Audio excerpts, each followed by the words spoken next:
महंगाई का तूफान आएगा अगर हम पेट्रोलियम मसनूआत की कीमत में इजाफा करेंगे, उसको कैसे आप मिनिमाइज कर सकते हैं उस इम्पैक्ट को? और दूसरा, एक्सटर्नल अकाउंट के हवाले से भी बता दीजिएगा, जब तक IMF में जाएंगे नहीं, दोस्त ममालिक या मालियाती इदारे भी पैसे नहीं देंगे, और यही वो इशू है जिसको हमें एड्रेस करना है, जैसे कि अभी आरिफ हबीब साहब भी फरमा रहे थे। जी, मेरा ख्याल है पहली बात तो आप 4 दिन इंतजार कर लें, बहुत सारी चीज़ें सामने आ जाएंगी। 4 दिन में IMF की मीटिंग होगी 18 तारीख को, 3 दिन में मीटिंग होगी, उससे बहुत सारी चीज़ें वाज़े हो जाएंगी। अगर मिफ्ता इस्माइल ने जिस तरह की तसल्ली दी है अभी अपने प्रेस कॉन्फ्रेंस में, शायद उनको कुछ चीज़ें शायद पता हो या उनको इशारा मिल गया हो जो होने वाली हैं, वरना वो इस तरह का इकदाम नहीं उठाते और उनको आज 15-16 तारीख को पेट्रोल की कीमत बढ़ानी पड़ती। मेरा ख्याल बिल्कुल सही है, आरिफ हबीब साहब ने बिल्कुल सही कहा। हमारा मसला जो है इस वक्त फॉरेन एक्सचेंज क्राइसिस है। अगर फर्ज करें IMF किसी वजह से कह देता है ठीक है हम आपको $3 अरब दे देते हैं और बाकी सऊदी अरब और अबू धाबी और चाइना और जो भी मुख्तलिफ ममालिक हैं जो दे रहे हैं, तो हमारे कॉन्वर्सेशन बिल्कुल ख़त्म हो जाएगा, इसकी कोई अहमियत नहीं होगी। और इस वक्त जो है वो एक तरह का आपको फौरी तौर पर एक वो मिल जाएगा, रिलीफ मिल जाएगा। लेकिन मसला ये नहीं है कि आज क्या करना है और कल क्या करना है। ये सारा जो खेल हो रहा है ये इस बात पे कि इलेक्शन कौन जीतेगा और इलेक्शन किस तरह जीतना है, उसके बाद जाके चीज़ें होंगी। अगर आपके इलेक्शन 4 महीने के बाद होते हैं, अगर इलेक्शन 1.25 साल के बाद होते हैं, उससे पहले आप एक्सपेक्ट नहीं कर सकते कि कोई हुकूमत ऐसा फैसला करेगी जो 2-3 साल उसमें लगेंगे। मेरे ख्याल से एक चीज़ फौरी तौर पे की जा सकती है, अगर ये 1 साल रुकना चाहते हैं तो ये इकोनॉमिक इमरजेंसी डिक्लेयर कर दें, वरना इनका वही हाल होगा जो श्रीलंका था और उनके साथ वही कुछ होगा जो श्रीलंका की जो रूलिंग पार्टी है उसके साथ हुआ है, और इसमें सारे लोग मारे जाएंगे और मसलन हंगामे वगैरह होंगे। क्योंकि अब ये अगर इसके लिए तैयारी कर लें कि इन्होंने 1 साल 1.25 साल रहना है, तो इनको अभी फौरी तौर पर बड़े सख्त तरह के फैसले करने पड़ेंगे। तो इंपोर्ट्स को कम करें, कुछ ये अपना ये जो है रेट बढ़ाएं, ये सारी चीजें करें और उसके बाद जाके एक एक कदम उठाएं, आगे जाएं ताकि मईशत बेहतर हो। इस तरह फौरी तौर पे नहीं होगी। PSDP भी कम करें, सारी चीजें कम करें, उसके बाद जब थोड़ा इस्तेहकाम आ जाएगा फिर ये आगे बढ़ सकते हैं। तो अकबर ज़ैदी साहब, जो इस वक्त एक बात हो भी रही है कि अगर इत्तेहादी भी नहीं मानते मुश्किल फैसलों पर, वो बर्डन उठाने के लिए तैयार नहीं है, तो फिर केयरटेकर सेटअप आ जाए और जितने भी अनपॉपुलर फैसले हैं वो फिर केयरटेकर सेटअप कर ले, क्योंकि उनको कोई पॉलिटिकल कॉस्ट की फिक्र नहीं होती। आपके ख्याल में ये बेहतर तजवीज़ है सामने आ रही है? ये तो जो हुकूमत में वो खुद बता सकेंगे कि उनको करना चाहिए नहीं। लेकिन जब आप मैच खेलते हैं आपको पता होता है कि फास्ट बॉलर कौन है और स्पिनर कौन है और बैट्समैन कौन है, आप टीम की तैयारी करके जाते हैं। ये लोग ऐसे हैं कि ये सेकंड 11 टीम है और ये दुनिया की बेस्ट टीम के साथ जाके MCG में या लॉर्ड्स में मैच खेलने आ गई, ऐसे नहीं होता है। अगर ये क्रिकेट का शौक है जिन लोगों को, वो ये बातें समझते हैं, तो वो हथियार डालते हैं, वो कहते हैं कि नहीं हम तो नहीं खेल सकते, वर्ल्ड 11 लेके आते हैं, कोई और बनाए। मेरा ख्याल है आपकी बात बिल्कुल सही है। इनको 1 या 2 दिन में या 3 दिन में IMF के साथ जब ये बैठेंगे, उस वक्त तक या उसके अगले दिन इनको फैसला करना पड़ेगा कि यार ये हमारे बस की बात नहीं, हम तो छोड़ छाड़ के जा रहे हैं, कोई और गवर्नमेंट आए, 3 महीने क्या शायद 6 महीने बैठे, लेकिन सारे वो फैसले कर दे। लेकिन फिर जो है ना, इनके हाथ से गेम निकल गया होगा। अगर इन्होंने इलेक्शन जीतना है तो इनके पास सिर्फ एक ही हल है, अभी सख्त फैसले लो, 1 साल तक बैठो और चीजों को बेहतर करने की कोशिश करो। शहजाद, एक बात में इजाजत देंगे तो मैं करना चाहता हूँ। जो अकबर ज़ैदी साहब से पहले मेरे भाई बात कर रहे थे फर्टिलाइजर के बारे में, और चूंकि मेरा ताल्लुक फर्टिलाइजर से है, इस वक्त जो पाकिस्तान में बोरी जो है यूरिया की मिल रही है वो 1900 रुपये मिलती है, जबकि इंटरनेशनल मार्केट से अगर हम लें तो ये 7500 रुपये की बोरी मिलती है। इसमें जो 7500 और 1900 का जो डिफरेंस है, उसमें सिर्फ गवर्नमेंट जो है वो लोअर गैस प्राइस की सूरत में 900 रुपये कॉन्ट्रीब्यूट कर रही होती, बाकी 4500 रुपये जो है वो इंडस्ट्री जो है लोअर प्राइस में जो है वो कंट्रीब्यूट कर रही हो। तो आई थॉट कि ये जरा रिकॉर्ड, चूंकि आपके प्रोग्राम में ये बात की गई, तो ये रिकॉर्ड जो है वो दुरुस्त हो जाए तो वो अच्छा है। तो आप कह रहे हैं कि बेसिकली जो 150 अरब रुपए की सब्सिडी है उसका इम्पैक्ट पर बैग जो है वो 900 रुपए का बनता है, और इंटरनेशनल मार्केट में अगर कीमत इस वक्त कम है तो वो इंडस्ट्री के अपने इकदाम की वजह से। जी, पाकिस्तान में जो है वो 1900 रुपये बैग अवेलेबल है इस वक्त, जबकि इंटरनेशनल प्राइस जो है वो 7500 रुपये की पड़ती है। अगर ये सिर्फ इंपोर्ट और लोकल मैन्युफैक्चर ना हो रहा हो तो ये 7500 रुपये का बैग जो है वो अवेलेबल होता है। ठीक है। खाकान साहब, आपने कहा एक तो कि महंगाई को हम इस तरह कंट्रोल कर सकते हैं कि टारगेटेड सब्सिडी के, तो उसका जवाब तो आप दे चुके हैं। अभी एक्सटर्नल अकाउंट के हवाले से क्या किया जाए, क्योंकि पाकिस्तान के जितने भी बड़े माशी क्राइसिस आप देखें तो वो डॉलर डेफिसिट की वजह से ही होते हैं। हम फिर देख रहे हैं कि जो है 10-10.5 बिलियन डॉलर रह गए, जिसमें से $3 बिलियन डिपॉजिट्स हैं सऊदी अरब के, तो उनको भी आप इन्हिसार नहीं कर सकते उसके लिए। तो क्या किया जाए? इसमें एक जो बड़ा एलिमेंट मिसिंग है, जो कि पिछले हम काफी सालों से देख रहे हैं कि हम एक्सपोर्ट्स पे बात करते हैं, रेमिटेंसेस भी ग्रेजुअली हमारी बढ़ रही है, बट फॉरेन इन्वेस्टमेंट का तो नामो निशान कहीं नहीं नजर आता। कोई मेजर फॉरेन इन्वेस्टमेंट का, ना कोई बड़ी प्राइवेटाइजेशन भी है जिससे हम प्रोसीड्स ला सके मुल्क में। इस पर तो बिल्कुल फोकस नहीं रहा है पिछली 2 हुकूमतों का, बल्कि 3 हुकूमतों का। शहजाद, एक तो इन्फ्लेशन को कंट्रोल करने की बात हमने टारगेटेड सब्सिडी से की। पहले ये रियलाइज करें कि नैरेटिव क्या है। जब आप तेल की कीमत नहीं बढ़ाते तो आपने एक फिगर रखा 9,18,000 टन डीजल पाकिस्तान में इंपोर्ट हुआ, ये ever highest in a month है। ये क्यों इंपोर्ट हुआ? ये सब्सिडी की वजह से लोगों ने होर्डिंग की है और ये स्मगल हो रहा है। तो जब ये दोनों चीजें हो रही हैं तो आपके रुपये पे प्रेशर आ रहा है। आसान लफ्जों में लोगों को समझाएं। और जब ये सब्सिडी देनी है तो फिस्कल पे गवर्नमेंट बोरो कर रही है, तो 15% कॉस्ट ऑफ डूइंग बिजनेस बढ़ रही है। ये सारा इन्फ्लेशनरी है।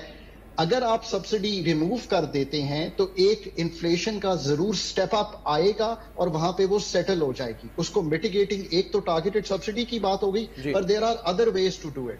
आप अपनी इंपोर्ट इस तरह कंजर्व कर सकते हैं कि आपने मुल्क में आज तक कौन सा कंजर्वेशन मेजर लिया है? पूरी दुनिया कंजर्वेशन मेजर्स पे चली गई है। आपने 4 LNG के कार्गोज मंगवाए हैं, $85 मिलियन का एक कार्गो है। क्या आपको $320 मिलियन खर्च करने चाहिए थे?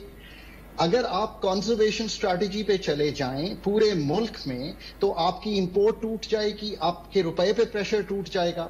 नंबर 2, आपकी जितनी एग्रीकल्चर अजनास हैं उसकी डेली मॉनिटरिंग के लिए एक सेल क्रिएट कर दे जिसका काम ही war time management of agriculture supplies हो। उससे आपकी जो फूड का प्रेशर है वो टूट जाएगा। नंबर 3, जो मॉनेटरी एक्सपेंशन है उसको थोड़ा रोक दें। प्राइस मत चेंज करें, पर मॉनेटरी एक्सपेंशन को डबल डिजिट्स में ना जाने दें, ताकि जो पैसे की मूवमेंट है वो फिस्कल से भी रुक जाएगी। सारी मिनिस्ट्रीज को कह दें, जैसे इन्होंने कहा है कि सरप्लस मनी वापस करो, सरप्लस से ज्यादा वापस ले लें।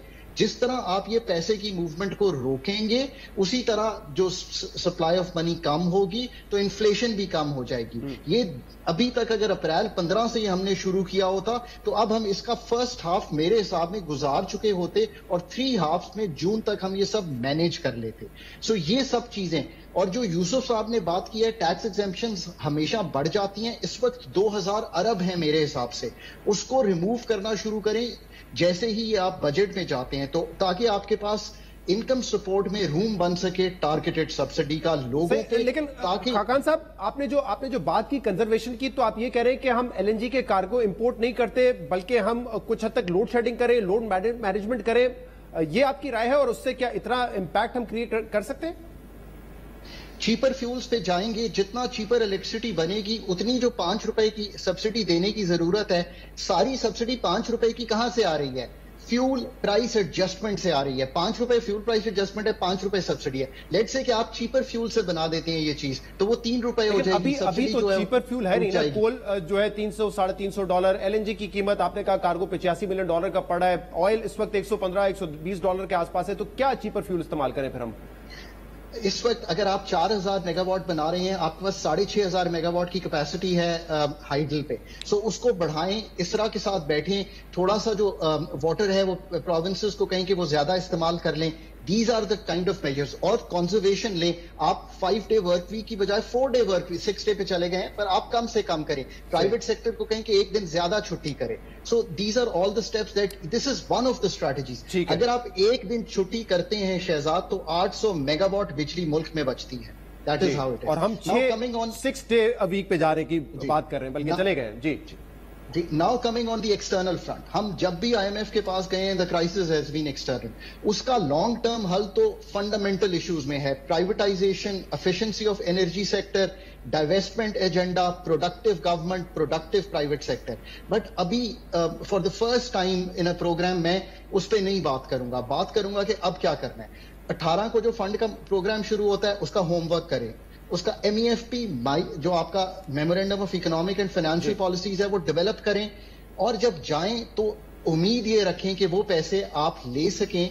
کیونکہ اس کے بعد $2.3 بلین ایک چائنیز آنا ہے، اس کا کوئی IMF سے تعلق نہیں ہے، وہ صرف اس لیے نہیں ہو پا رہا کہ ہم اس کی ٹرمز کو ابھی تک نہیں، یہ اپریل میں پیسے آنے تھے، اگر یہ $2.3 بلین آ جاتے ہیں تو آپ کو کچھ قدرے سپورٹ مل جاتی ہے. ساتھ ہی اپنی جو امپورٹ کو آپ نے ریسٹرکٹ کیا جیسے ہی سبسڈی ریموو کی، پلس آپ نے پوچھا تھا حجم کیا ہے، 20% حجم ہے نان اسینشلز کا.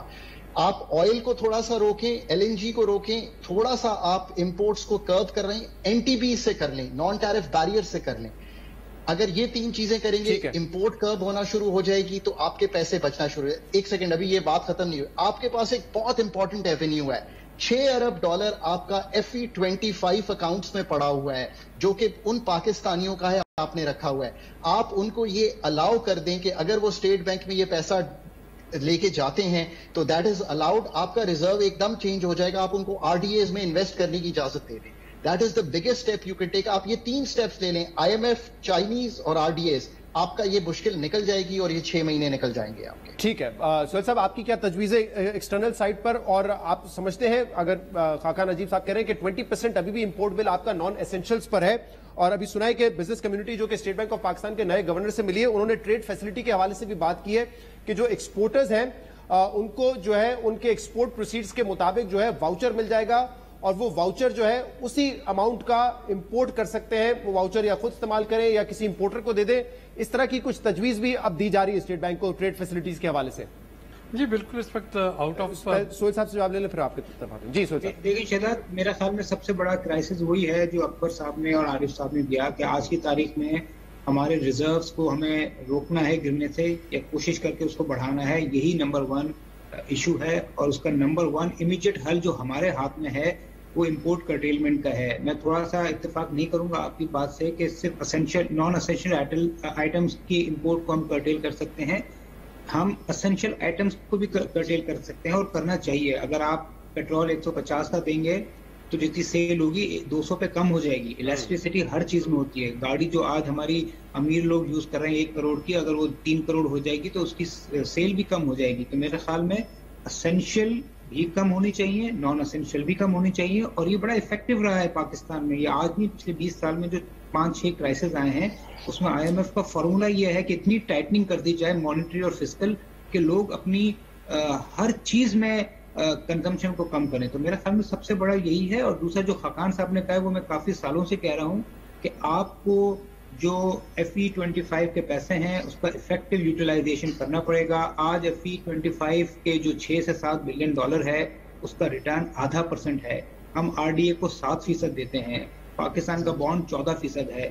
تو کیوں نہ ہم اس کو گورنمنٹ اپنے پاس لے لے، آپشنل کر لے، جس کو دینا ہے نہ دینا ہے، تاکہ وہ جو ہے ریزرو میں ایکچوئل ریفلیکشن ہو جائے. آج وہ انڈائریکٹ ریفلیکشن ہوتا ہے جس کو IMF ایکسیپٹ نہیں کرتا. IMF جو آپ کے ریزرو میں سے FE25 کو مائنس کرتا ہے. تو میرا خیال ہے کہ اگر اس طرح کی کوئی creative out of box scheme لائی گئی تو وہ بھی ایک ریزرو کو سپورٹ کرے گی. تو آئی تھنک امپورٹ کرٹیلمنٹ اور یہ جو پبلک کے جو پیسہ ہے 6-7 بلین ڈالر، یہ امیڈیٹلی ہو سکتا ہے. اس کے لیے IMF کی یا فرینڈلی کنٹریز کی فی الحال ضرورت نہیں ہے. رائٹ.